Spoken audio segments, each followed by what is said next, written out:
ভালো ভিডিও দিচ্ছেন, সময় মতো ভিডিও আপলোড করতেছেন, তারপরে ভিডিওতে ভিউ আসছে না, তাহলে এই ভিডিওটা আপনার জন্য। আপনার আইডিতে দুইটা সেকশনে যাবেন, দুইটা সেকশনে কিছু কাজ আছে, আপনি সেই কাজটা যদি করতে পারেন তাহলে অবশ্যই আপনার ভিডিওতে ভিউ চলে আসবে। তো চলুন আমরা মোবাইল স্ক্রিনে চলে যাচ্ছি। তো চলে আসলাম, আমরা মোবাইল স্ক্রিনে চলে যাব আমরা ফেসবুকের অফিসিয়াল অ্যাপে। আমরা যে আইডিতে কাজ করব সেই আইডিটা লগ ইন করে রাখবো। তো লগ ইন করা হয়ে গেলে আমরা প্রোফাইলে যে পিকচারটা রয়েছে, আমরা প্রোফাইল আইকন, সেই আইকনের উপরে ক্লিক করে দেবো।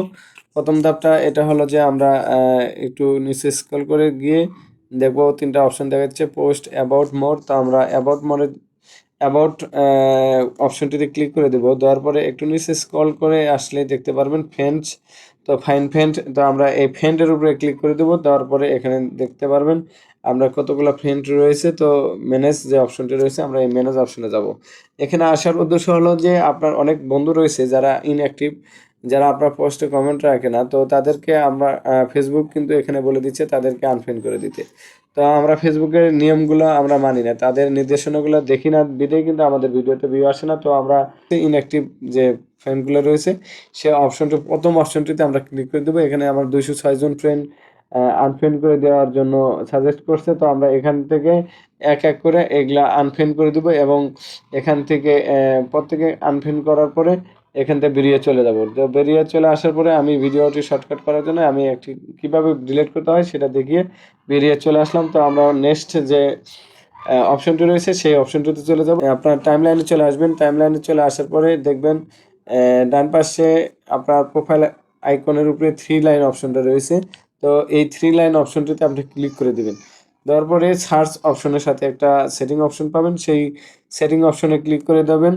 তারপরে একটু নিচে স্ক্রল করে আসবেন। নিচে স্ক্রল করে আসার পরে দেখতে পারবেন অ্যাক্টিভিটি লগ। তো আপনি অ্যাক্টিভিটি লগে ক্লিক করে দেবেন। দেওয়ার পরে দেখবেন এইরকম একটা ইন্টারফেসে চলে আসবে। তো এখানে অ্যাসিভ এবং রিসাইকেল যে অপশনটি রয়েছে, আমরা রিসাইকেল অপশনটিতে ক্লিক করবো। এখানে হলো আমরা অনেকের লাইভ ভিডিওগুলো শেয়ার করে থাকি, তো এই সবগুলো আমরা আবার ডিলিট করতে ভুলে যাই। তো আমাদের যার কারণে আমাদের আইডিতে রিচটা অনেক কমে যায়, যার কারণে আমাদের ভিডিওতে ভিউ আসে না। তো আমরা অল সিলেক্ট অপশনে সিলেক্ট করে দেবো। তারপরে নিচে ডান পাশে নিচে দেখবেন 3 ডট অপশনটা রয়েছে, সেখানে ক্লিক করে দেওয়ার পরে দেখতে পারবেন ডিলিট অপশনটা চলে আসবে, অ্যাচিভ, রিস্টোর এবং ডিলিট। তো আমরা ডিলিট অপশনটা ক্লিক করবো। আমরা নেক্সট আবার ডিলিট অপশনে ক্লিক করে দেব। ডিলিট অপশনে ক্লিক করার পরে আমাদের এরকম একটা ইন্টারফেসে নিয়ে আসবে, যেখানে আপনার আইডির পাসওয়ার্ড চাবে। তো এখানে কিন্তু স্ক্রিন রেকর্ডিংটা হবে না। তো আপনারা অবশ্যই আপনাদের পাসওয়ার্ডটা দিয়ে সাবমিট করে দিবেন। এভাবেই কিন্তু আপনারা এখান থেকে অ্যাচিভগুলো ডিলিট করে দিতে পারবেন, এখানে টাস্কগুলো ডিলিট করে দিতে পারবেন। আর ডিলিট করার পরে যখন আপনি ভিডিও আপলোড করবেন, তখন আগের তুলনায় দ্বিগুণ ভিডিওতে ভিউ চলে আসবে। তো এরকম গুরুত্বপূর্ণ টিপস পেতে হলে অবশ্যই এই পেজটা ফলো করে রাখতে পারেন। পুরো ভিডিওটি দেখার জন্য অসংখ্য ধন্যবাদ।